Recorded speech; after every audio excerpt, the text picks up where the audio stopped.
Wallworldwell.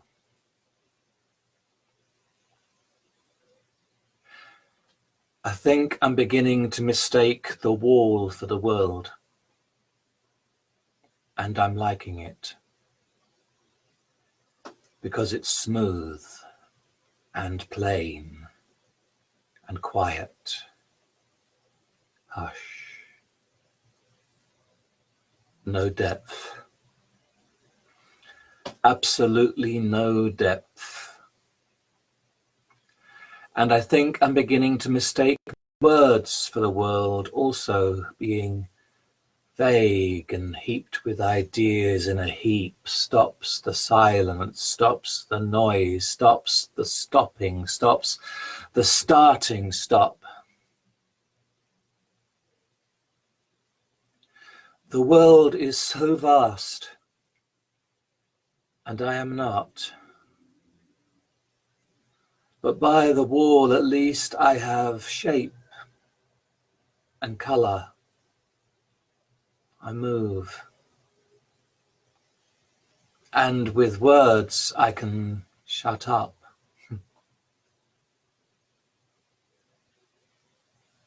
There's a window in my wall, puts me outside, traitor. There's a window in my words, puts my teeth out, friend. I think I'm beginning to mistake the well for the world, the well. The well. No mistake.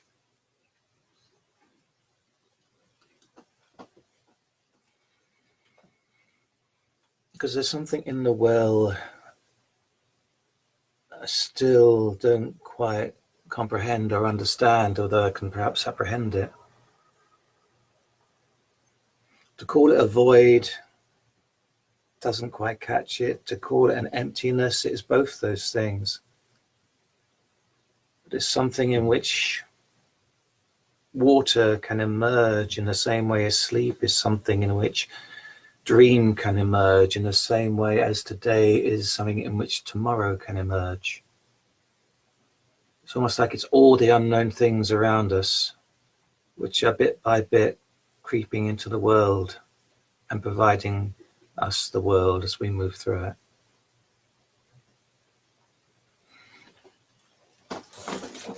That's part of what I'm trying to get through some of these poems.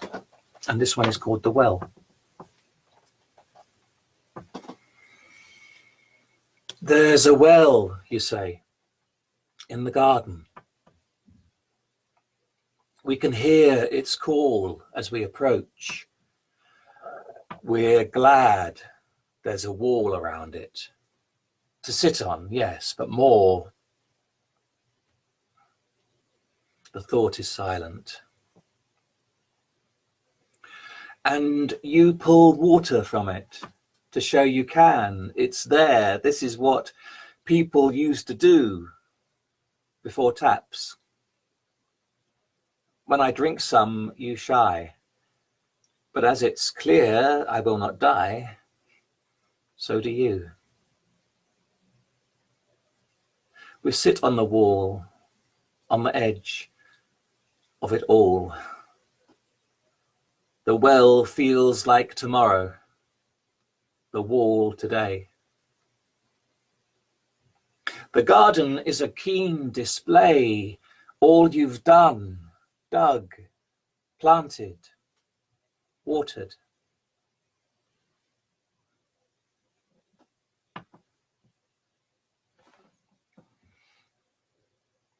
I wrote that some time ago. It was on one of the International Women's Day.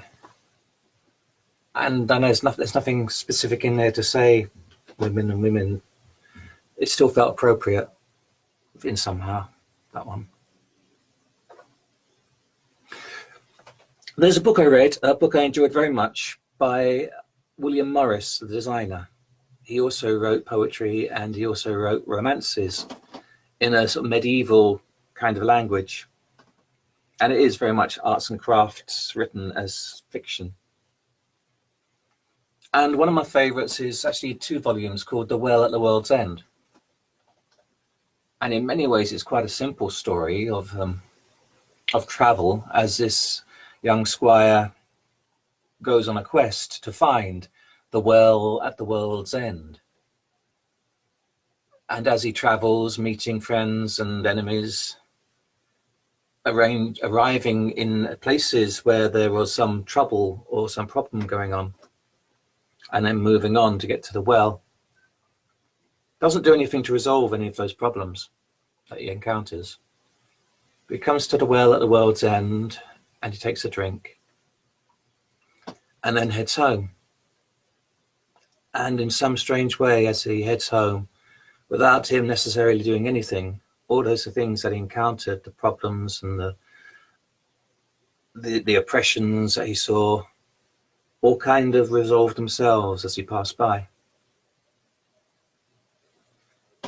It's quite a lovely book, and I wanted to write something of that here in this poem called The Well at the World's End, with a little nod to William Morris at the beginning for the writing of it. Thank you, William, for bringing me here, to the adamantine wall that rises so gently to a turning place. The dogged journey would not else know how to stop, and the clear, clear water that looks at me like a kind teacher, rising to offer grace, catches the ripples of my breath, shivers deep, brings palms to meet my face, and kisses my lip as a forgiving mother on a man who took her child. There is no beyond here. Here is the end, and the only way to go is home. Return again into my flesh and time. But let me stay just for a while, gazing no longer at what is so far away. The well beside me quivers like a heartbeat, world's end forever carried in my chest, reverberating. It is not so far to here. We must go home and make it dear.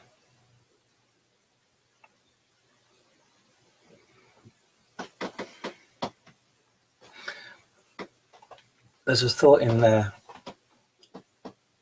of coming to the edge of the things, the end of things, but the nature of the edge or the end of things is such that there's no sudden stop, it's just a gentle turnaround.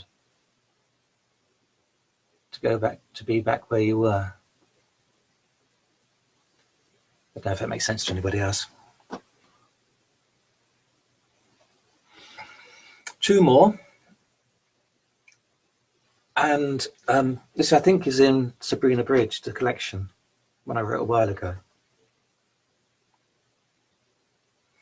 And it is for all of us, most obviously to the poets and the writers and the storytellers and the singers and the musicians, who are all catching what emerges from their own personal well and spreading it around for the rest of us to drink.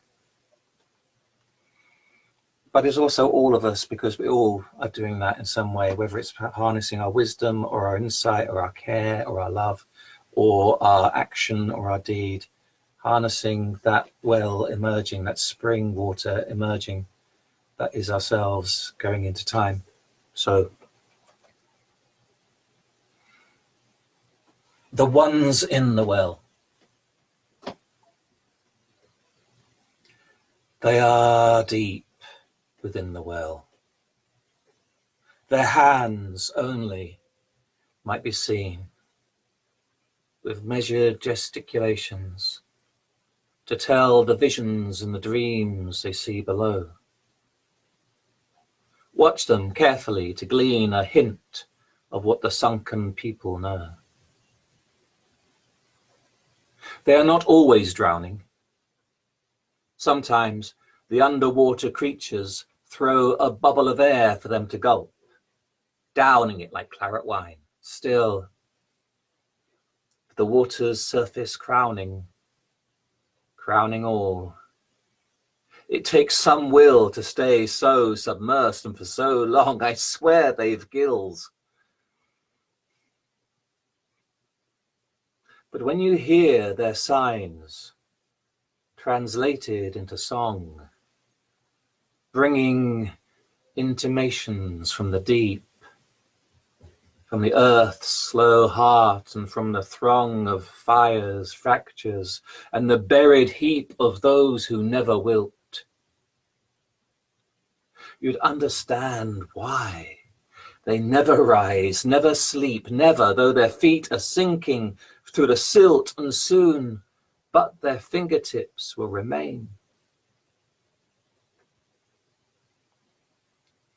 And through the halls the quiet lilting song will play of those who fell deep, heart first, into the well.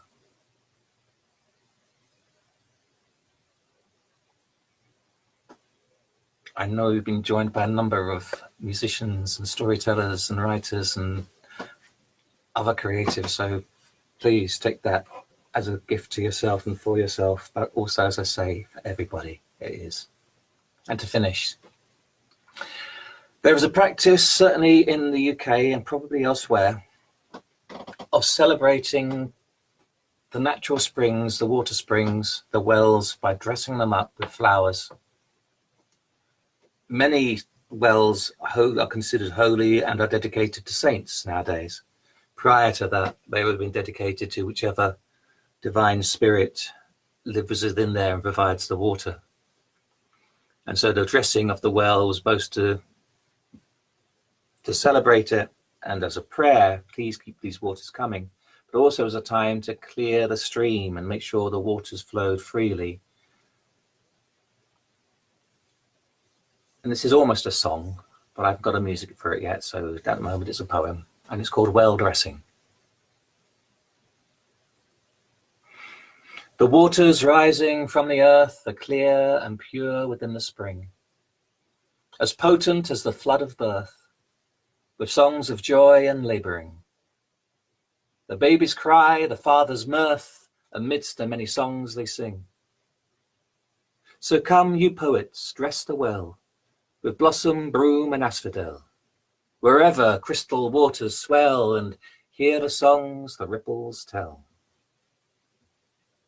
Above the well the sisters keep to weave their fateful tapestries, with secrets from the roaring deep, and utter stark their prophecies, the dreams abounding in our sleep with visionary properties.